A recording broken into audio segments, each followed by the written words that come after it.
Entonces estamos explorando ese símbolo del mandala de los 5 Budas a lo largo de la serie de pláticas de los jueves. La verdad es que es una manera de explorar qué es la iluminación. No sé, cuando las personas se acercan por primera vez al budismo, muchas veces la gente se pregunta eso, ¿no? En el budismo se habla mucho de la iluminación, se habla mucho de que el Buda es un iluminado, es una persona que alcanzó la iluminación, alcanzó un estado mental particular que conocemos como la iluminación, ¿no? Entonces, ¿qué es la iluminación? Entonces, una manera de explorar qué es la iluminación es precisamente tratando de explorar y de entender cuáles son las cualidades de la mente iluminada. Cuando un ser humano se ilumina, ¿qué tipo de cualidades expresa? ¿Cómo se expresa su comprensión del mundo? ¿Cómo se expresan sus acciones? ¿Cómo es que orienta su vida un ser iluminado, ¿no? Y a partir de eso, finalmente, toda la tradición budista tiene que ver con ayudarnos a todas las personas no iluminadas como nosotros, ayudarnos a acercarnos a la iluminación, ¿no? Y para eso, pues es muy importante que podamos, por lo menos, tener cierto nivel de intuición, de comprender a qué se refiere la mente iluminada. Entonces, el mandala de los 5 Budas son un símbolo que nos ayuda a acercarnos a eso, a tratar de entender qué es la mente iluminada, a través de comprender y de analizar, de explorar las formas de sabiduría que presenta. Una mente iluminada es una mente sabia por excelencia, es una mente compasiva por excelencia, es una mente que expresa una claridad infinita con respecto a la naturaleza de la existencia y que además es capaz de un amor infinito hacia todos los seres sintientes. Y esas cualidades precisamente son las que encontramos en estas diferentes representaciones de la mente iluminada que encontramos en el mandala de los 5 Budas. Entonces, bueno, pues esta imagen que tengo ahorita en la diapositiva nos habla de que Siddhartha Gautama fue un ser humano que vivió en el norte de la India hace 2500 años y fue quien se convirtió en el Buda. Se decía que era un príncipe que salió de su palacio en una búsqueda espiritual y que al cabo de varios años de practicar la meditación alcanzó este estado de la mente que conocemos como la iluminación. Y inmediatamente después de que el Buda se iluminó, comenzó a predicar, comenzó a intentar comunicar su verdad a otros seres, a otras personas. Y al cabo de muy poco tiempo ya tenía una especie de comunidad, lo que llamamos sangha, una sangha de monjes, de renunciantes que practicaban con él en el bosque. Y se decía que entre ellos la sola presencia del Buda era increíblemente transformadora. En cuanto el Buda estaba ahí parado, y por eso encontramos estas imágenes, ¿no? En donde el Buda aparece, digamos, casi hasta como más grande que los demás y aparece rodeado de una especie de aura como de santidad, ¿no? Y con cualidades muy específicas que el resto de los monjes no tienen, ¿no? O sea, el Buda era especial. La sola presencia del Buda inspiraba a otros a la práctica y además se dice que despertaba en ellos una visión trascendental. O sea, podía surgir en ellos la percatación, la comprensión, solamente de estar en presencia del Buda, ¿no? Entonces, la presencia del Buda siempre ha sido, a lo largo de la tradición budista, desde hace 2500 años hasta la fecha, una herramienta de transformación muy importante, ¿sí? Uy, ahora esto ya no pasa. ¿Cómo?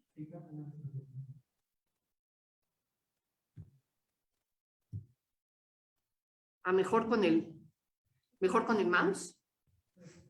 Ok, muy bien. Bueno, por lo menos ya pasó. Gracias, Moksharati. Bueno, pues después de en el año más o menos 404 antes de nuestra era, vino el parinirvana del Buda, que fue la muerte de su cuerpo físico. Entonces, pues el Buda se fue. La presencia física del Buda dejó de estar. Sin embargo, entre sus discípulos, no nada más en esos años, sino incluso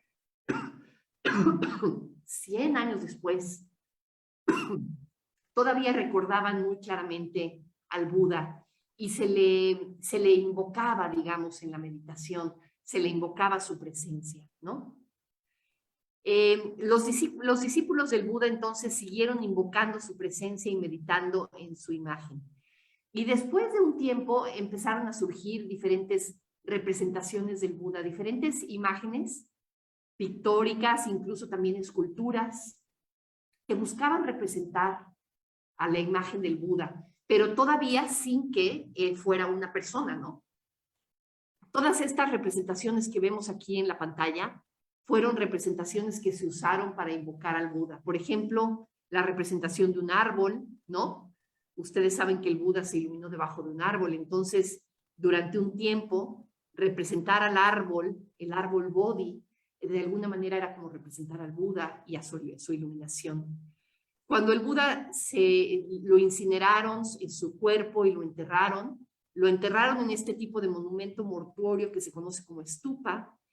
Entonces las estupas se convirtieron también en una símbolo o en una representación del Buda. En otros momentos también las huellas, ustedes se habrán dado cuenta que aquí afuera, junto a la fuente, tenemos unas huellitas. Es muy común que se le represente al Buda simplemente a través de 2 huellas que buscan mostrar, digamos, sus pies. Generalmente en sus huellas aparecen esta imagen que es un Dharma Chakra, una rueda del Dharma, o aparecen estos 3 símbolos aquí, que son las 3 joyas, ¿no?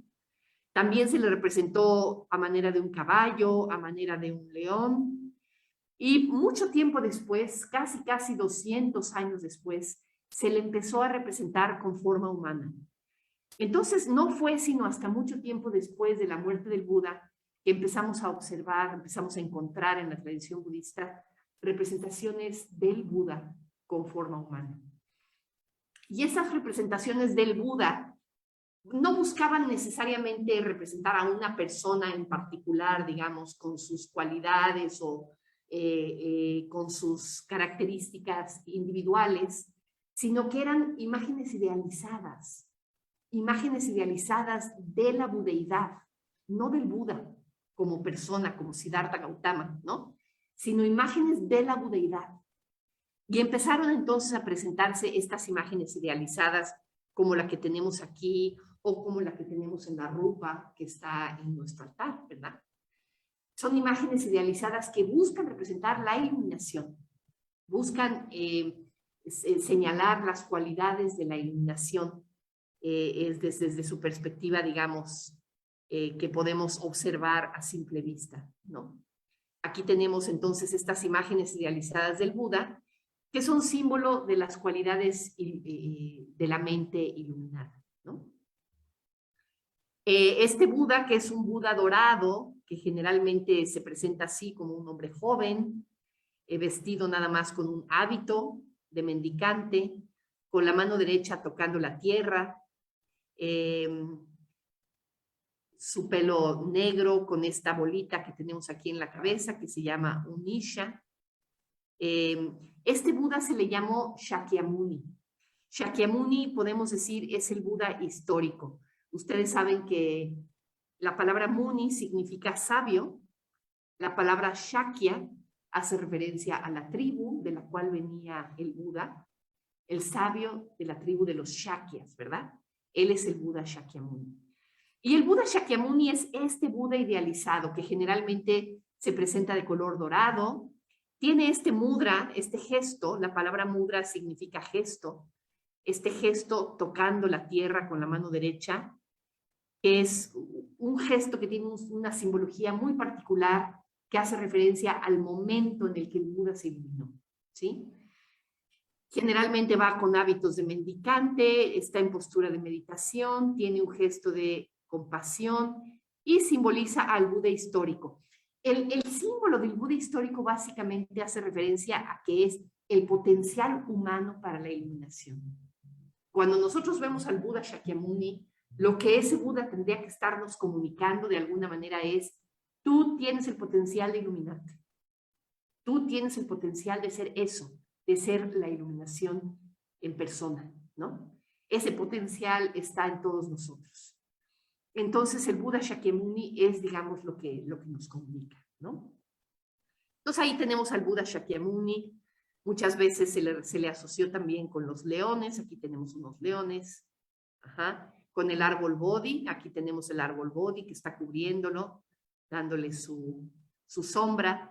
Aquí en la mano izquierda tiene un cuenco, que es el cuenco de mendicante, en donde pedía limosna, porque él vivía de la limosna, vivía de la ayuda que le daba la gente, ¿no?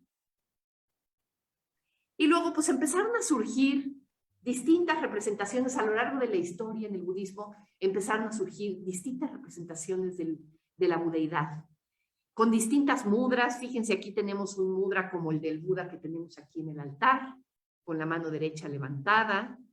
Después tenemos otros mudras distintos, miren, otros gestos, otros colores. Aquí apareció ya un Buda más oscuro, un Buda verde, ¿no? Un Buda con un mudra de meditación, con un aura de diferente tamaño, de diferente tipo, ¿no? Entonces, fíjense cómo empezó a surgir esta variedad de Budas, ¿no? Entonces, bueno, digamos que la representación más antigua que hay de la mente iluminada, pues es el Buda Shakyamuni, que tiene estas características, pero poquito a poco empezó a surgir en la mente de los meditadores Budas con otras características. Surgió, por ejemplo, un Buda azul, que empezó a asociarse con la cualidad de la sabiduría de la mente iluminada, y un Buda rojo, que se empezó a asociar con la compasión o con el amor, ¿no?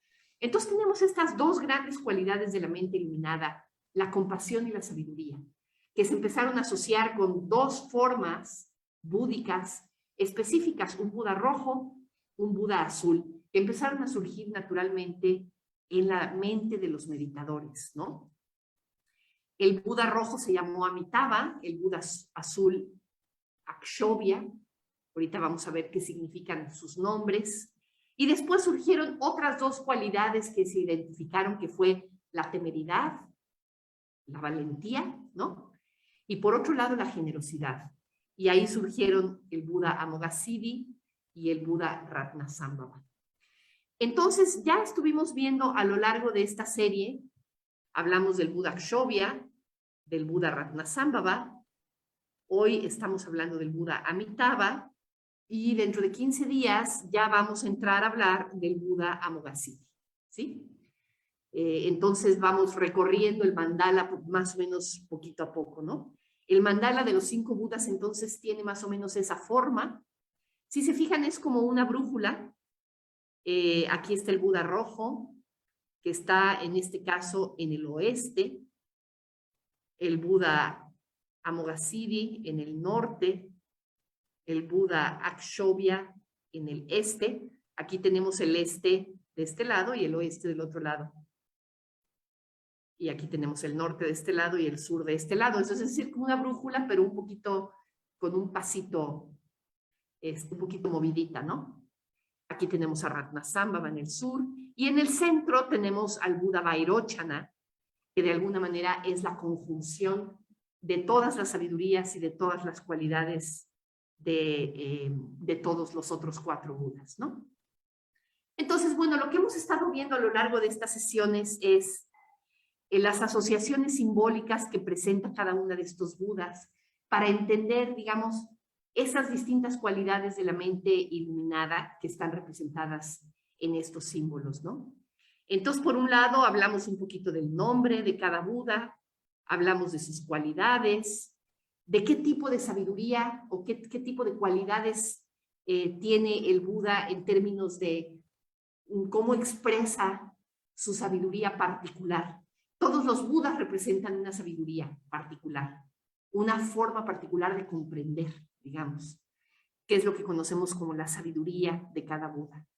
También esas sabidurías que representa cada Buda están asociados a Cualidades aflictivas, características aflictivas que encontramos en la mente no iluminada, que es lo que conocemos como los venenos.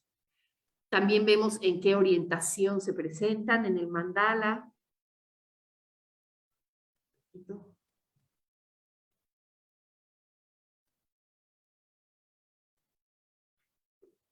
A cuál hora del día, porque vamos a ver que cada uno de los budas está asociado también a una hora del día, está asociado a un elemento, tiene un mudra particular, tiene un emblema, un símbolo, un animal emblemático y tiene un mantra. Entonces, todas esas cosas son, digamos, cosas que fueron apareciendo a lo largo de la tradición budista y que le fueron dando esta riqueza increíble al mandala de los 5 Budas, ¿sí? Entonces, ahorita estamos viendo al Buda rojo, que es el Buda que está en el oeste, ¿sí? Aquí están algunos de los Budas anteriores. Vimos el Buda azul que se llama Akshobhya. La palabra Akshobhya, su nombre significa el imperturbable. Vemos aquí la mudra que tiene, tocando el suelo con su mano derecha. Es de color azul. Lo encontramos asociado al este. Y su mente es sabia de una manera muy particular. Su sabiduría es la sabiduría de la mente como un espejo. La mente que es capaz de reflejar las cosas tal y como son, sin quitarles nada, sin ponerles nada, ¿sí? Después tenemos en el sur, en la orientación sur del mandala, tenemos un Buda que es de color amarillo, que se llama Ratnasambhava. Ratnasambhava significa el nacido de la joya, el que nació de la joya. Y su mente tiene una sabiduría muy particular, que es la sabiduría de la igualdad. Es, digamos, la capacidad de apreciar aquello que es igual o que es común a todos los fenómenos. Aquello que todos los fenómenos comparten. Y se dice que es la sabiduría de la vacuidad también, porque aquello que todos los fenómenos comparten es precisamente la vacuidad, el hecho de que todos los fenómenos son insubstanciales, son en términos últimos, vacíos de esencia, ¿no? Eso es lo que se conoce como la vacuidad en el budismo, y la mente de Ratnasambhava se da cuenta de que todos los fenómenos comparten esa naturaleza última. Todos los fenómenos son, en última instancia, vacuidad.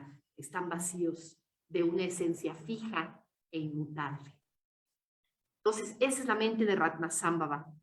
Y ahora vamos con el Buda que nos toca hoy, que es el Buda Amitabha. De hecho, ya antes de irnos en diciembre, antes de irnos de vacaciones, ya hablamos un poquito de Amitabha. Entonces, la charla de hoy es la parte, digamos, que tiene que ver con Amitabha, sobre todo con sus cualidades simbólicas. ¿Qué asociaciones simbólicas tiene Amitabha? Entonces, bueno, un segundito.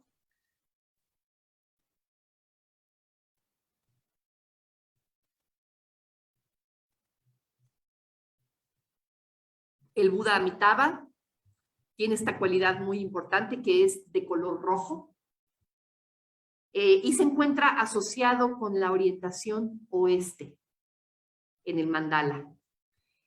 Su nombre significa el Buda de la luz infinita y se asocia con las cualidades de la mente iluminada que tienen que ver con el amor y la compasión. A veces se dice que es el Buda del amor universal, el Buda de la compasión incondicional, ¿no? Entonces, mucho de justamente su color rojo, hace referencia al aspecto, digamos, emocional como de esta cualidad de Amitabha, ¿no? Es el Buda de la luz infinita, que se asocia con el amor. Y el tipo de sabiduría que presenta este Buda es una sabiduría muy especial que se conoce como la sabiduría que distingue. A veces se le llama también la sabiduría discriminativa. Fanny, ¿te puedo pedir que me avientes ese cojincito? El que está en mi lugar. Ese, por favor, sí. Gracias. Eso, para mi rodillita. Gracias, Fran. Así está perfecto, mira. Listo. Sí, seguro. Entonces, la sabiduría del Buda Amitabha es la sabiduría que distingue. ¿Qué es lo que distingue la sabiduría del Buda Amitabha? Pues lo que distingue es básicamente que cada fenómeno es único. Cada persona, cada evento en la naturaleza, cada fenómeno es completamente único e irrepetible. Y el Buda Amitabha es capaz de apreciar aquello que es único y particular de cada fenómeno. ¿Sí? Entonces, si se fijan, es como la contraparte de la sabiduría de Ratnasambhava, ¿no? Ratnasambhava tiene la sabiduría de la igualdad, que se da cuenta de todo lo que comparten, todo lo que es igual en todos los fenómenos. Y la sabiduría de Amitabha es la sabiduría que distingue lo que es particular de cada fenómeno. Y es capaz de apreciar lo que es particular de cada fenómeno. Las cualidades que tiene la sabiduría que distingue, o la sabiduría discriminativa, es que es una sabiduría apreciativa, cálida, intensa. Está asociada con el amor, porque fíjense, justamente la sabiduría que distingue es capaz de darse cuenta de lo que es único de cada fenómeno. Pues es capaz de apreciar sus cualidades individuales, digamos, ¿no? Capaz de amar a cada cosa o a cada persona por quien es, por lo que es, ¿sí? Entonces, es una sabiduría apreciativa, cálida, intensa, se asocia con el color rojo, ¿no?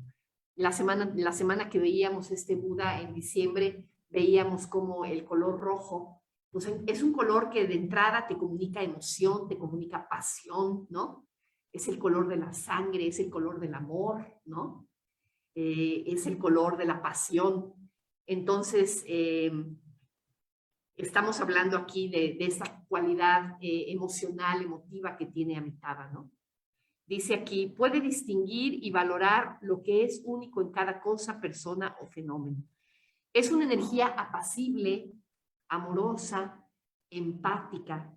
El color rojo es un color cálido, de hecho, ¿no? Es un color apacible, no es un color, es un color que se puede mirar directamente y no te deslumbra, digamos, ¿no? Se dice, por ejemplo, que el Buda Amitabha está asociado al oeste y está asociado a la hora del día, que es la hora del atardecer. Justamente por el oeste se pone el sol. A esa hora vemos al sol en el atardecer. Y el sol del atardecer es un sol muy particular, porque a diferencia del sol del mediodía, el sol del mediodía no lo puedes mirar directamente, ¿no? Te ciega, te afecta, te hace cerrar los ojos inmediatamente, no puedes, te lastima, ¿no? En cambio, el sol del atardecer es un sol que puedes mirar directamente. Lo puedes ver así, derechito, por horas. Bueno, por horas no, porque se va, ¿verdad? Pero por un rato y no te lastima los ojos. El color rojo del atardecer es un color suave y cálido que te permite que lo mires directamente, sin lastimarte. Entonces, esta calidad apacible que tiene el Buda Amitabha es una sabiduría bondadosa y receptiva, y finalmente es la fuente de la compasión. El amor de Amitabha y la calidad de la sabiduría que distingue de Amitabha es lo que permite que surja en el corazón de la mente iluminada, que surja la compasión, que surja la posibilidad de resonar con el sufrimiento de todos los seres, porque es capaz de verlos, es capaz de verlos. Ese verlos es la mirada de Amitabha, la mirada de la sabiduría que distingue, ¿sí? Aquí tenemos los 5 venenos, 5 emociones aflictivas que se reconocen en el budismo, que son las que nos mantienen atados al samsara, atados a la mente no iluminada. El odio, la avidez, la ignorancia, la envidia y el orgullo. Cada uno de estos 5 venenos se encuentra asociado a cada una de las 5 sabidurías de los 5 Budas. Porque podremos decir que las sabidurías de los 5 Budas son el opuesto de estos venenos. Así como los venenos son las cualidades de la mente no iluminada, las sabidurías son las cualidades de la mente iluminada. Y cada una de ellas, cada uno de los venenos está asociada a cada una de las sabidurías. Y la sabiduría que distingue del Buda Amitabha está asociada a la avidez. El veneno que transforma la sabiduría de Amitabha es el veneno del deseo, de la avidez, de la lujuria, de toda esta familia de emociones que tienen que ver con nuestra tendencia, digamos, posesiva, nuestra tendencia a querer retener o a querer atraer para nosotros, pues personas o cosas o cualidades o ideas o lo que sea, ¿no? Queremos retener aquello que pensamos que nos va a dar seguridad, lo queremos retener. Entonces aquí vienen estas imágenes que hacen referencia, por ejemplo, a la codicia, ¿no? El dinero, que tienen que ver con la gula en este caso, ¿verdad? O que tienen que ver con la lujuria, o con todas las emociones que tienen que ver con este movimiento de querer apropiarte de algo. Todo eso entra dentro de esta familia de emociones asociadas a este veneno. Y la sabiduría de Amitabha justamente lo que hace es que contrarresta ese veneno, contrarresta el veneno de la avidez, porque sí es capaz de mirar, de ver, de apreciar las cualidades que son únicas en cada fenómeno, pero no desde una perspectiva posesiva, sino desde la perspectiva de la mente no dualista, en donde no se distingue objeto y sujeto.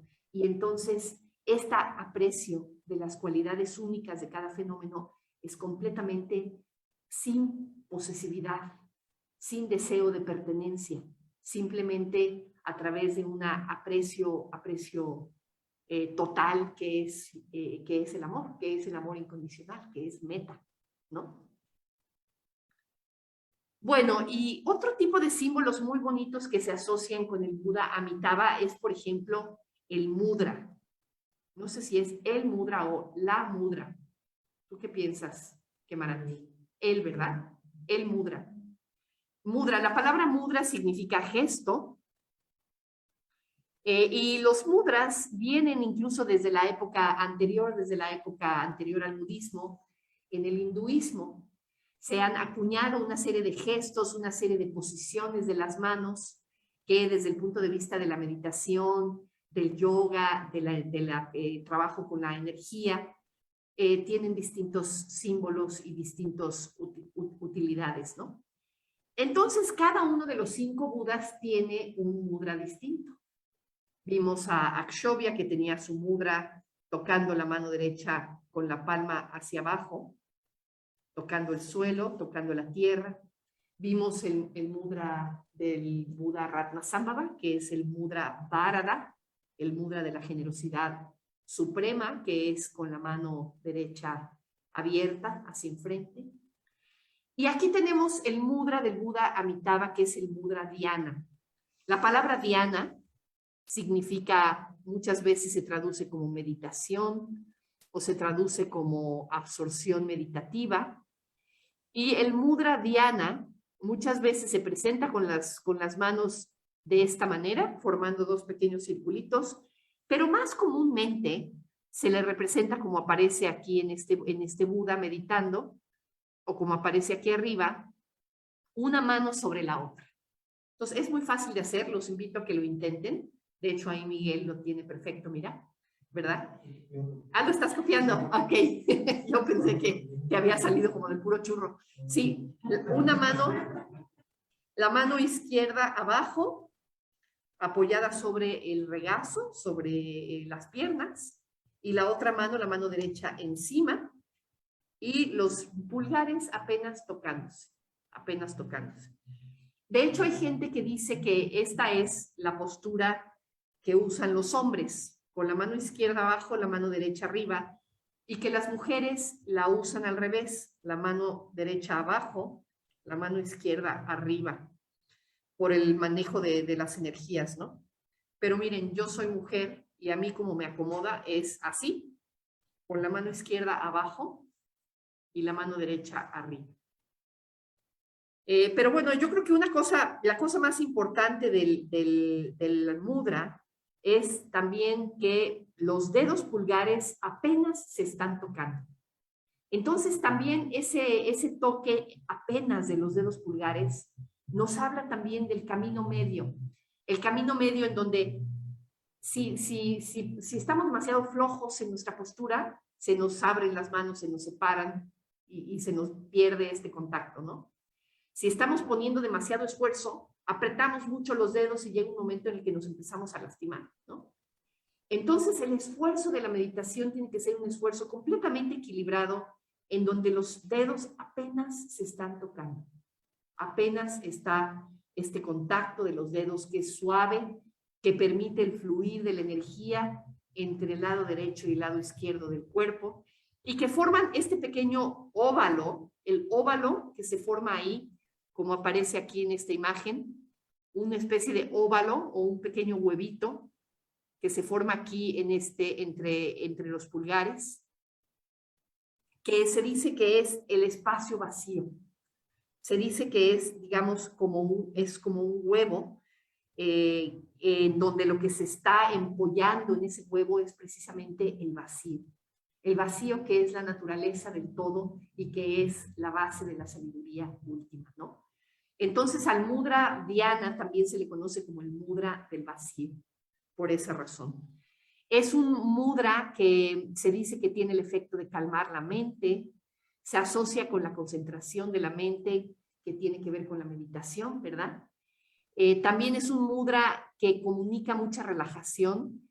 Si ustedes se sientan a meditar, en cuanto entran en ese mudra, la postura de los brazos, la postura de las manos, hace que el cuerpo que se suelte un poquito, se relaje. Entonces es el mudra que también comunica relajación, equilibrio, y también su equilibrio, el equilibrio de la perfección espiritual. A eso hace referencia también el vacío, ¿no?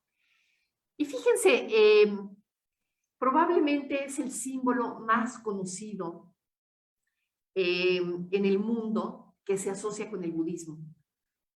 El mudra del Buda sentado en meditación.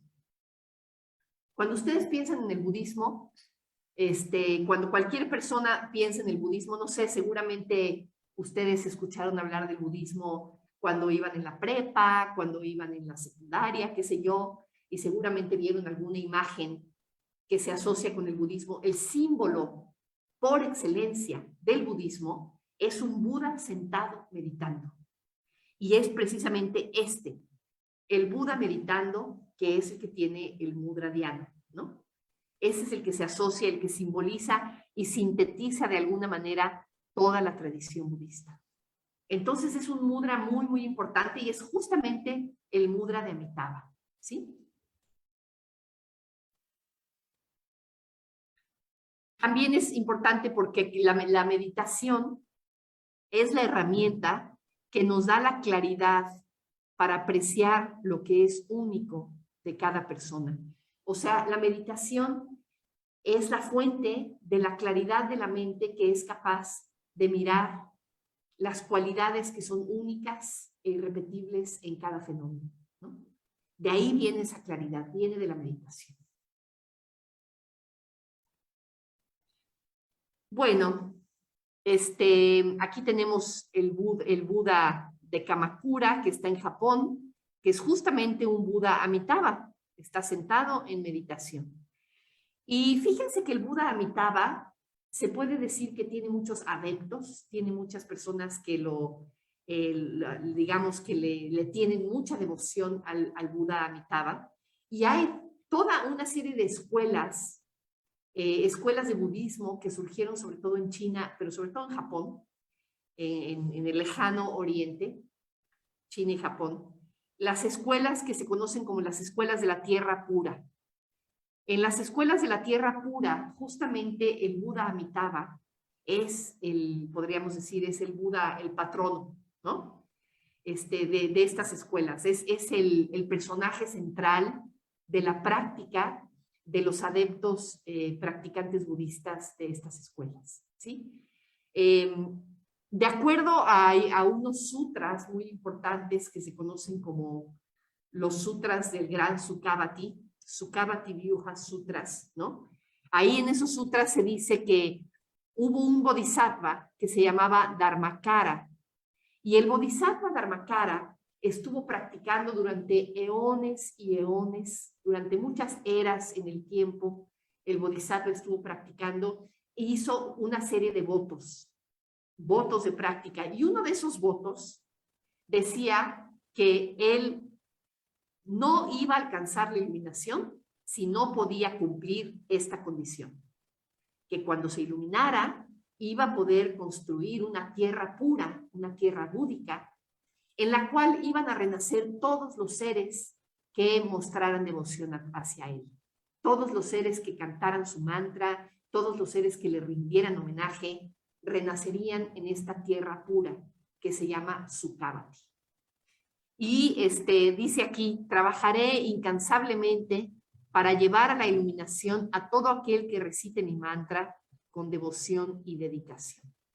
Llevarlos a la iluminación implica que después de muertos renacerían en esta tierra pura que es Sukhavati. Entonces, se parte de la base de que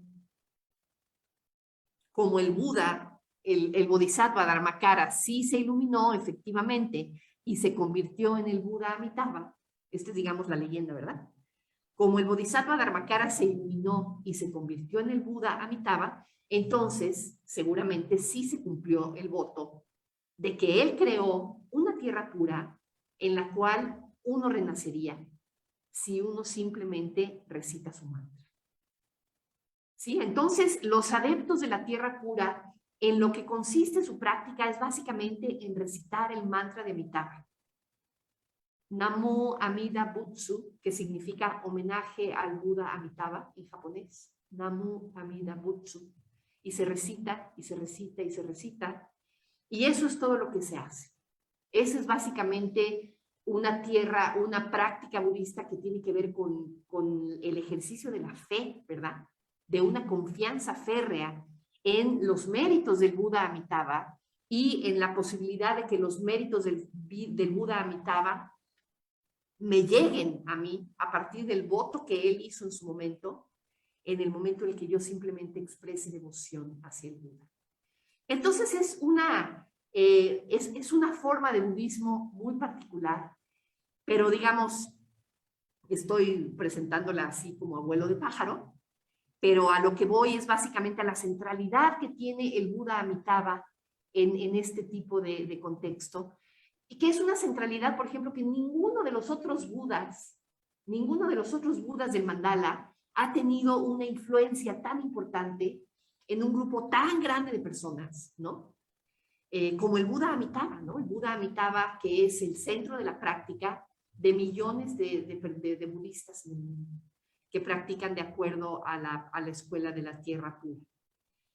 Entonces, el tipo de práctica que tienen ellos es una práctica que hace énfasis en el no esfuerzo, ¿no?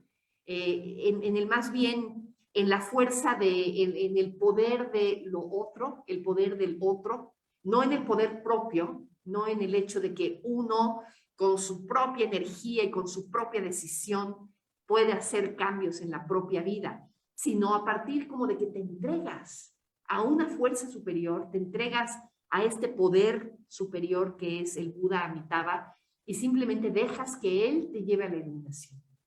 Entonces, un enfoque de práctica muy diferente al que generalmente estamos acostumbrados aquí en Occidente.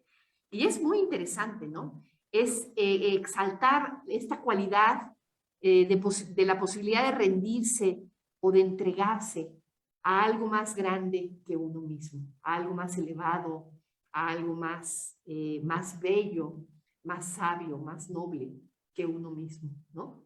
Y confiar en que eso, más grande que ti mismo, es lo que te lleva a la iluminación. No tu propia fuerza, sino esa otra fuerza que está personificada en este caso por el Buda Amitabha, ¿no? Ahí está la tierra pura del Buda Amitabha, se llama Sukhavati. Sukhavati significa la tierra de la felicidad.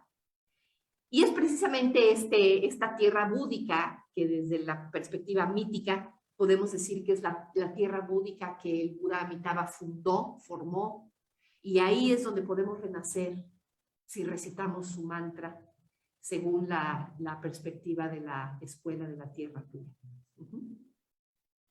Bueno, como les decía, la hora del día a la que se asocia Amitabha es el atardecer, asociado a la orientación oeste.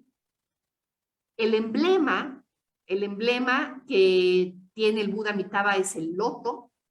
La palabra loto en sánscrito es Padma.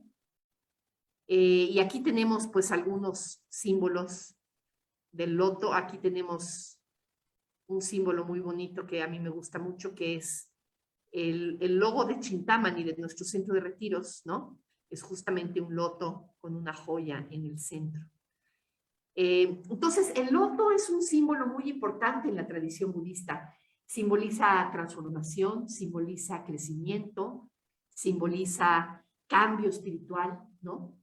Y podemos decir que es el emblema de toda esta familia, de todo un grupo de Budas y Bodhisattvas asociados al Buda Amitabha. El Buda Amitabha, podemos decir, es el jefe de la familia Padma, de la familia Loto. Cada uno de esos 5 Budas es la cabeza de toda una familia de figuras búdicas. Y el Buda Amitabha es la cabeza de la familia Padma, de la familia Loto. El elemento asociado con el Buda Amitabha es el fuego. Así como vimos que Akshobhya tenía el elemento agua y Ratnasambhava tenía el elemento tierra. Bueno, pues el Buda Amitabha tiene el elemento fuego. Y que es muy, digamos, elocuente, ¿verdad? El símbolo, porque evidentemente tiene que ver con la calidez, tiene que ver con el amor, tiene que ver con la sabiduría que distingue, de la cual hemos estado hablando, ¿no? Y el animal emblemático asociado a Amitabha es el pavo real. Aquí, de hecho, vemos el altar, el trono en el que está sentado Amitabha. Aquí en la parte de abajo aparecen unos pavos reales, ¿sí? Se dice que el pavo real es capaz de comer cosas venenosas, es capaz de comer serpientes, es capaz de comer alacranes, es capaz de beber veneno directamente, y lejos de que se vea afectado, se dice que alimenta el lustre de sus plumas. Las plumas de los pavos reales son increíbles, ¿no? Fíjense cómo tienen estos colores, pero fosforescentes, increíbles. Y se dice que el veneno que comen los pavos reales se puede convertir en brillo en sus plumas, en la iridiscencia de sus plumas, ¿no? Entonces el pavo real tiene esta cualidad que tiene la mente de Amitabha, ¿no? Que es capaz de transformar el veneno de la avidez, el veneno de la codicia, de la avaricia, transformarlo en belleza, transformarlo en amor, ¿no? Y bueno, pues ya para terminar, aquí tenemos su mantra, Om Amideva Ri. Este es el mantra de Amitabha. Y también tenemos una serie de prácticas que hacemos en la tradición budista, que se conocen como las moradas sublimes o las 4 Brahma Viharas, que son prácticas que tienen que ver con el cultivo del amor incondicional, el cultivo de la alegría empática, el cultivo de la compasión y el cultivo de la ecuanimidad, que son formas directamente de trabajar con el cultivo de la sabiduría que distingue, la mirada de Amitabha. Para mí, estas meditaciones tienen que ver con aprender a mirar a los otros con los ojos de Amitabha, aprender a mirar a todos los seres sintientes, valorando quiénes son y amándolos por lo que son. Entonces, esas meditaciones que algunos de ustedes conocen son formas prácticas inmediatas de cultivar la sabiduría del Buda Amitabha. Ay, entonces, bueno, pues ahí le dejamos. No sé si hay por ahí alguna pregunta o algún comentario. ¿Qué piensan de Amitabha? ¿Les gustó? ¿Sí? La metáfora del veneno Sí. convierte en una comedia. Que se convierte en luz, ¿verdad? Se convierte en belleza, exactamente. Sí. Realmente la persona será, no, más hermoso. De algo muy bello, exactamente. Decía Sí. Salvador que el padre y la pluma iban a padecer, pero su belleza era igual.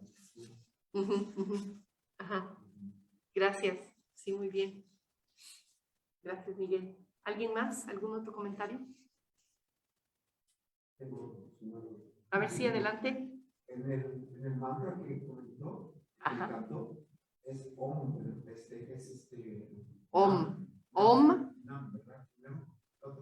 Om Ami Devahri. Om, dices el de la tierra pura, pura. Namo Amida Butsu. Namo significa homenaje. Homenaje al Buda Amitabha. Namo Amida Butsu. Ok. O sea, pues práctica, devoción, estaba comentando ahí esa parte. Devoto de. Ajá, ajá. 53 sutras. ¿Cómo? 53 sutras, y uno de ellos, otros 53. No. ¿Estás diciendo algo que yo dije? No, yo no hablé de 53 sutras. ¿53 sutras? Uno de ellos, uno de los Budas, el último te dijo que iba a hacer que todo el mundo, si practicaba su mantra, renaciera en su tierra pura.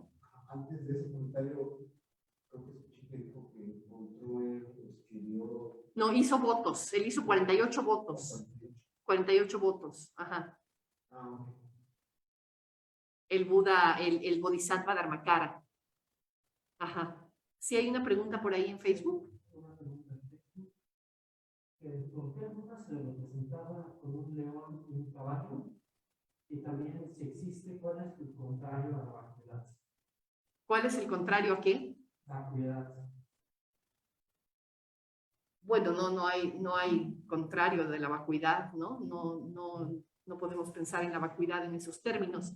La vacuidad se refiere a una cualidad, una característica de todos los fenómenos, ¿no? Entonces es el hecho de que son insubstanciales, de que no tienen una sustancia última, una esencia inmutable. Lo contrario sería que si la tuvieran, es decir, que fueran substanciales. Que son sustanciales, ¿sí? Sí, el error que generalmente cometemos es que creemos que las cosas tienen sustancia, tienen una esencia inmutable, ¿no? Entonces ese sería, digamos, el contrario a la realidad de que las cosas son vacuidad, son vacías, ¿no? ¿Y por qué se asocia al león? Fíjense que el león es de alguna manera como que el rey de la selva. Se decía que la palabra del Buda era como el rugido del león. No sé si ustedes han oído hablar, han oído el rugido de un león. O lo han, bueno, supongo que en vivo no, pero lo habrán visto en películas o lo habrán oído por ahí. El rugido de un león es capaz de pararte los pelitos de todo el cuerpo así, de punta, ¿no? El rugido de un león es así como que se cimbran los confines de la tierra, ¿no? Y se dice que la palabra del Buda era como el rugido del león. Era así como que capaz de cimbrar a los confines de la tierra. Entonces, en ese sentido se asociaba el Buda con el rugido del león, porque su palabra tiene ese efecto, esa capacidad de cimbrar, ¿no?